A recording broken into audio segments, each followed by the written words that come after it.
بسم اللہ الرحمن الرحیم۔ السلام علیکم ورحمۃ اللہ وبرکاتہ۔ آج آپ سب کی خدمت میں حضور نبی کریم صلی اللہ علیہ وسلم کی ایک بہت پیاری حدیث ہے جو ہماری آنکھیں کھولنے کے لیے کافی ہے۔ آج آپ کی خدمت میں وہ شیئر کرنی ہے۔ اور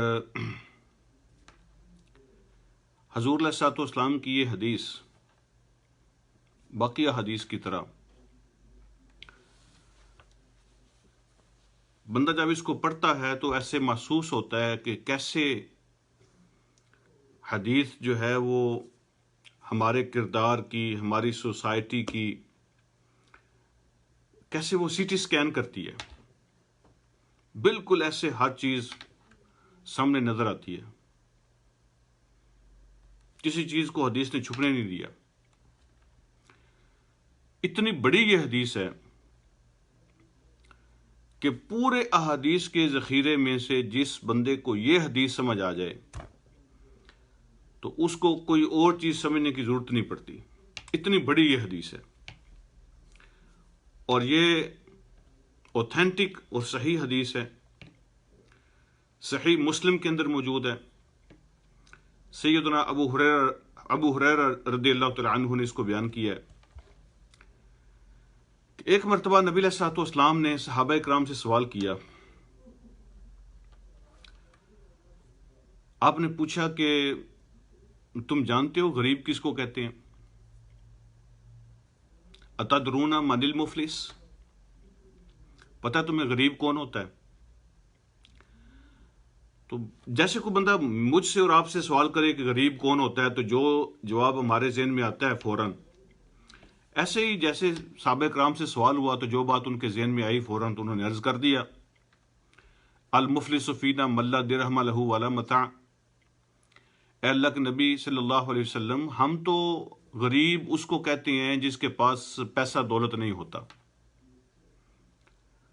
دنیا کا سامان نہیں ہوتا، دولت نہیں ہوتی، ہم تو اس کو غریب کہتے ہیں۔ تو حضور علیہ الصلوۃ والسلام نے ارشاد فرمایا کہ نہیں، میری امت کا غریب وہ نہیں ہے جس کے پاس پیسے اور دولت نہیں ہے۔ میری امت کا بینک کرپٹ اور غریب وہ ہوگا من یأتی یوم القیامت بصیام، من یأتی یوم القیامت بصلاۃ وصیام وزکاۃ۔ میری امت کا سب سے بڑا غریب وہ ہوگا جو قیامت کے دن آئے گا تو اللہ فرمائیں گے کہ اس کی عبادات کی رپورٹ لے کے آؤ۔ اللہ سب جانتے ہیں، لیکن اس آدمی کو بھی دکھانے کے لیے کہ میرے ساتھ کوئی زیادتی نہیں ہو رہی، میرا سارا ریکارڈ میرے ریکارڈ کے مطابق مجھ سے ڈیل کیا جا رہا ہے۔ اللہ اس کا ریکارڈ منگوائیں گے اور اس کی عبادات کو چیک کیا جائے گا۔ اس کی نمازیں چیک ہوں گی تو نمازیں ٹھیک ہیں، اس کی نمازوں کی رپورٹ ٹھیک ہے، پرفیکٹ، تہجد بھی پڑھتا تھا، نفل بھی پڑھتا تھا، نمازیں بھی پڑھتا تھا، کوئی چیز مس نہیں کی۔ پھر فرمایا جائے گا کہ اس کے روزوں کی رپورٹ لے کے آؤ، تو روزوں کی رپورٹ بھی پرفیکٹ۔ پھر حکم ہوگا کہ اس کی زکوٰۃ کی رپورٹ لے کے آؤ، تو اس کی زکوٰۃ کی رپورٹ بھی پرفیکٹ ہوگی۔ یعنی جو عبادات کا پورشن ہے جب اس کو چیک کیا جائے گا تو وہ ٹھیک ہوگا۔ لیکن اس کے ساتھ ہی اللہ رب العالمین فرمائیں گے اس کی دنیا داری کی رپورٹ لے کے آؤ ذرا۔ یعنی زندگی کے دو حصے ہوتے ہیں نا جس کو ہم نے تقسیم کیا ہوا ہے انفارچونیٹلی۔ ہم سمجھتے ہیں کہ یہ دین ہے اور یہ دنیا داری ہے، اور کچھ چیزوں کا تعلق ہم سمجھتے ہیں کہ دین کے ساتھ نہیں ہے، ہم جیسے مرضی کریں، رب کو اس کے ساتھ کیا تعلق اور دین کو اس کے ساتھ کیا تعلق ہے۔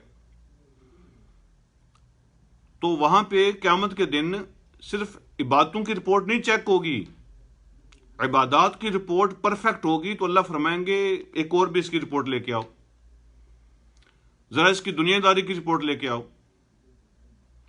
دنیا داری کی جب رپورٹ آئے گی تو اس میں لکھا ہوگا قد شتم ھذا، کسی کو گالیاں دی ہوں گی، اس نے زبان کا گندا تھا، بکواس کرتا تھا، گالیاں بکتا تھا۔ یعنی آپ اندازہ کریں کہ نماز کے ٹائم پہ نماز پڑھتا تھا، روزے رکھتا تھا، زکوٰۃ دیتا تھا، بڑا عبادت گزار تھا، لیکن جب بول چال کی باری آتی تھی، اخلاق کی باری آتی ہے، معاملات کی باری آتی ہے، ڈیلنگ کی باری آتی ہے، تو زبان کا گندا ہے، پہلی بات۔ پھر حدیث اگلی بات مینشن کرتی ہے وَقَذَفَ هَذَا، معصوم بے گناہ لوگوں پر بہتان لگانا، یہ اس کا کام تھا، شرارتیں کرتا تھا، زبان کا بھی گندا تھا، اور معصوم بے گناہ لوگوں پر الزام اور بہتان لگایا کرتا تھا۔ حدیث آگے کہتی ہے وَأَكَلَ مَالَ هَذَا، اور جب کرپشن کی کہیں موقع اس کو مل جاتا تھا تو بالکل مس نہیں کرتا تھا، کسی کا مال دبانا، کسی کی چیز پہ قبضہ کرنا، کسی کا مال کھانا، یہ بھی مس نہیں کرتا تھا۔ لوگ سمجھتے نا کہ نمازیں اور ہیں اور یہ تو دنیا داری کے کام ہے، تو مال بھی لوگوں کا کھاتا تھا۔ اور حدیث فردر کہتی ہے وَسَفِكَ دَمَ هَذَا، اور یہاں تک کہ اگر کسی کو قتل بھی کرنا پڑے تو قتل بھی کر دیتا تھا، قتل بھی تھا، سارے کام ہو جاتے تھے۔ اور پھر حدیث نے ایک اور بیماری کی طرف توجہ دلائی، ضَرَبَ هَذَا وَضَرَبَ هَذَا، یعنی غصے کا بھی برا تھا، کنٹرول نہیں تھا اس کو اپنے آپ پر، جب بات کرتا تھا غصے میں آ جاتا تھا اور لوگوں کو تھپڑ بھی لگا دیتا تھا، لوگوں کو مارنا پیٹنا، ان کی انسلٹ کرنا، بے عزت کرنا، یہ بھی اس کا کام تھا، مال کھانا، قتل کرنا، زمینوں پہ قبضے کرنا، یہ بھی اس کا کام تھا، معصوموں پہ بہتان لگانا، الزام لگانا، یہ بھی اس کا کام تھا، گالیاں بکنا، بکواس کرنا، یہ بھی اس کا کام تھا۔ دنیا داری کی رپورٹ جب آئے گی تو اس میں وہ زیرو نکلے گا، اس کی دنیا داری اچھی نہیں تھی۔ جس کو وہ دینداری کہتا تھا نا، وہ تو اس کی پرفیکٹ تھی، اور جس کے بارے میں وہ سمجھتا تھا کہ اس کا دین کے ساتھ کیا تعلق ہے، یہ تو دنیا داری ہے، دنیا داری اس کی رپورٹ اس کی گندی ہوگی، اخلاق، کردار، معاملات، ڈیلنگ۔ مسجد کے اندر کی زندگی بہت اچھی، لیکن مسجد کے باہر کی زندگی بڑی گندی تھی اس کی۔ اور پھر اس کے ساتھ ہوگا کیا؟ نبی علیہ الصلوۃ والسلام ارشاد فرماتے ہیں جب اس کے کیس پیش ہوں گے تو اللہ کیسے فیصلہ فرمائیں گے؟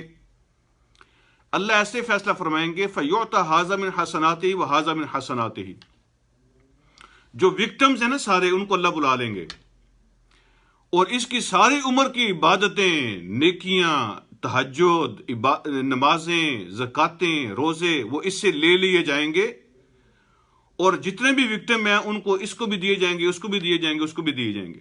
اس کی نیکیاں، اس دن جو سرمایہ ہوگا نا بندے کے پاس، وہ نیکیاں ہوگا، تو اس کا وہ سرمایہ، نیکیاں اسے لے لی جائیں گی، اور جو وکٹمز ہیں ان کے اندر تقسیم کر دی جائیں گی۔ اور حدیث کہتی ہے کہ پھر بھی اس کا کیس ختم نہیں ہوں گے، اس کے ابھی بھی کچھ کیس باقی ہوں گے، تو اللہ پھر کیا کریں گے؟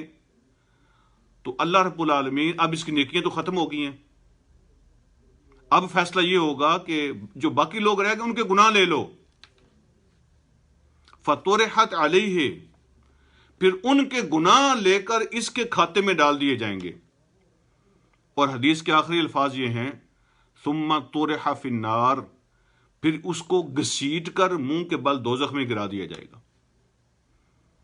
یہ ہے اس کا اینڈ، یہ اس کا انجام ہے۔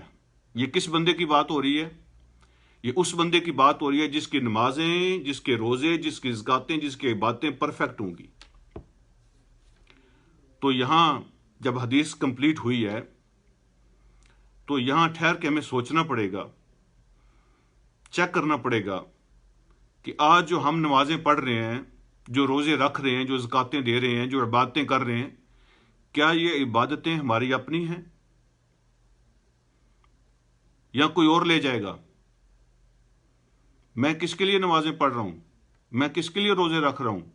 میں کس کے لیے زکاتیں دے رہا ہوں؟ یہ میری عبادت میرے اپنے لیے ہی ہے یا میں کسی اور کے لیے عبادتیں جمع کر رہا ہوں؟ خدا نخواستہ میں کوئی ایسے کام تو نہیں کر رہا کہ ساری زندگی باتیں کر کے پہنچوں گا تو وہ مجھ سے لے لی جائیں گی، کسی اور کو دے دی جائیں گی۔ اپنی عبادتوں کو اپنا بنانے کی ضرورت ہے، پہلے اس کو چیک کریں۔ اور پھر دوسری بات یہاں یہ چیک کرنے والی ہے کہ جس کو ہم دنیا داری کہتے ہیں نا، اصل وہ دین ہے، فیصلہ اس کی بنیاد پہ ہوگا، ان کی بنیاد پہ فیصلہ ہوگا جن کو ہم دنیا داری کہہ کے ٹال دیتے ہیں۔ جس کی دنیا داری اچھی ہوگی نا، دین بھی اسی کا اچھا ہوتا ہے اور آخرت بھی اسی کی کامیاب ہوتی ہے۔ تو دنیا ٹھیک کر لیں، آخرت خود ٹھیک ہو جاتی ہے اور یہ باتیں بچ جاتی ہیں۔ تو حضور علیہ الصلوۃ والسلام نے فرمایا کہ یہ ہے میری امت کا سب سے مفلس، بینکرپٹ آدمی، سب سے غریب میری امت کا وہ ہوگا جو ساری زندگی عبادتیں جمع کر کے لایا اور قیامت کے دن خالی ہاتھ ہوگا، سب کچھ اس سے لے لیا جائے گا، باقی لوگوں کے گناہ بھی اس کے کھاتے میں ڈال دیے جائیں گے، ثم طرح فی النار، پھر اس کو آخر میں کھینچ کے دوزخ میں پھینک دیا جائے گا۔ اللہ مجھے اور آپ کو سمجھنے اور عمل کی توفیق عطا فرمائے۔ یہ اتنی بڑی بات ہے جو حضور علیہ الصلوۃ والسلام نے صحیح حدیث کے اندر بیان فرمائی ہے، ہر مسلمان تک پہنچنی چاہیے۔ آج کے دور میں جو مقابلہ ہے نا مارکیٹ کے اندر، جس چیز کا مقابلہ ہے وہ سوشل اخلاق کا ہے۔ مسلمان جس میں سب سے پیچھے رہ گیا ہے وہ سوشل اخلاق ہیں۔ سب سے بڑا جہاد یہ ہے آج کے دور کا کہ سوشل اخلاق کے اندر اپنی برتری ثابت کرنی ہے۔ نمازیں میرے اپنے لیے ہیں، میرے روزے میرے اپنے لیے ہیں، میں اگر اچھا نمازی ہوں تو لوگوں کو کیا، میں بہت روزے رکھتا ہوں تو باقی لوگوں کو کیا۔ اصل تو مسلمانی یہ ہے کہ جب میں لوگوں سے ڈیل کرتا ہوں تو پھر کیسے ڈیل کرتا ہوں، میرے اخلاق کیسے ہیں، میرا کردار کیسا ہے، میری دنیا داری کیسی ہے۔ اصل تو مسلمانی یہ ہے، دنیا داری ٹھیک کریں، دنیا داری، یہ ہے اصل اسلام۔ تو جس کو دنیا داری ٹھیک کرنے کی توفیق مل گئی، اس کی عبادتیں بچ گئیں اور محفوظ ہو گئیں، اور جس کی دنیا داری ٹھیک نہیں ہے، اللہ پاک ہم سب کو محفوظ فرمائے، وہ اپنا بندوبست کر لیں۔ اللہ آسانیاں پیدا فرمائے، ہم سب کو سمجھنے اور عمل کی توفیق عطا فرمائے۔ السلام علیکم ورحمۃ اللہ وبرکاتہ۔